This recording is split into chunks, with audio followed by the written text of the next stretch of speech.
There is a new dawn in Africa. A resilient people, motivated workmanship, evolving economic systems, growing democracies, greater health access, rapid growth across sectors. In 2013, Africa was declared the world's fastest growing continent, growing at the rate of 5.6% a year. The continent is still on the rise, with the GDP expected to rise by over 6% per year between now and 2023, and most nations expected to reach middle income status by 2025. Africa's current growth is evidenced by many aspects: wealth creation, freedom of information and participation, knowledge generation and application through innovation, gender empowerment, a booming ICT sector, community-led economic development, human capital development, and diversification in agriculture. Through all of these gains, Africa's greatest resource has always been and remains its people. But things continue to grow at a fast pace. We need to ensure that everyone is benefiting from strides and progress that have been made. The fact remains that the main workforce in Africa comes from the bottom of the pyramid. Is the current growth reaching them? Does it capture their aspirations?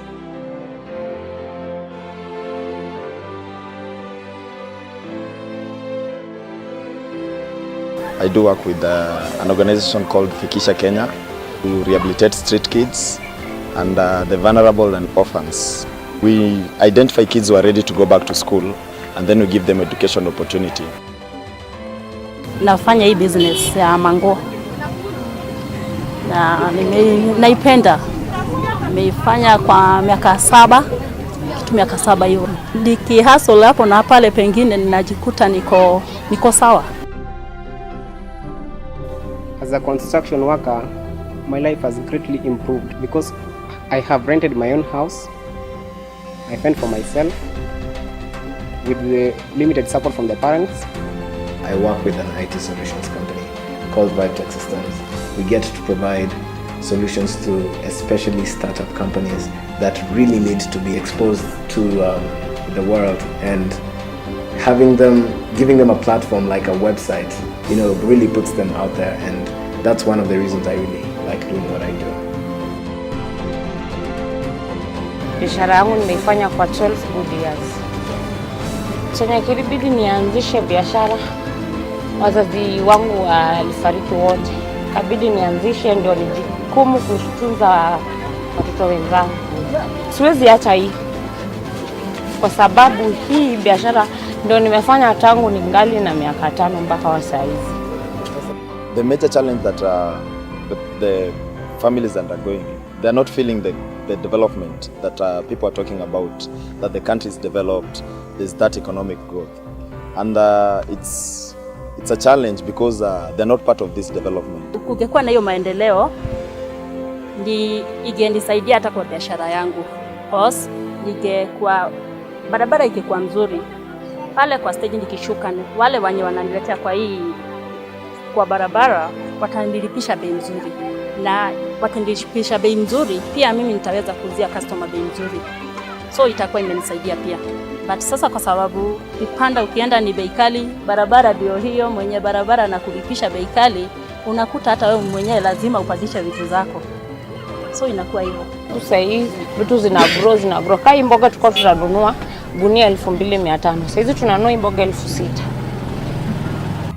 I'm part of the change. Young people are bringing change around this place, Kenya and Africa at large. Okay, ningependa tuwe na mtu wa kutufunza, tukipata hizo atufunze venye tunaweza open biashara ikuwe at least kubwa, na vile tunaweza tunza biashara zetu na pesa. Africa is a resource-rich continent with many opportunities.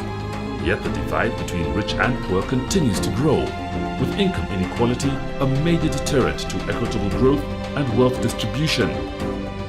Inclusive economies will ensure equal opportunities with benefits that are felt through every sector of the society, ensuring that those at the bottom of the pyramid come along in the tide of growth. How can Africa ensure its growth is felt across social strata? How can we embed an inclusive approach in current and future business practices? How can we measure progress when the voice of key populations are excluded? Now is the time to come together to answer these questions, to ensure that we are building a future for Africa that is for everyone.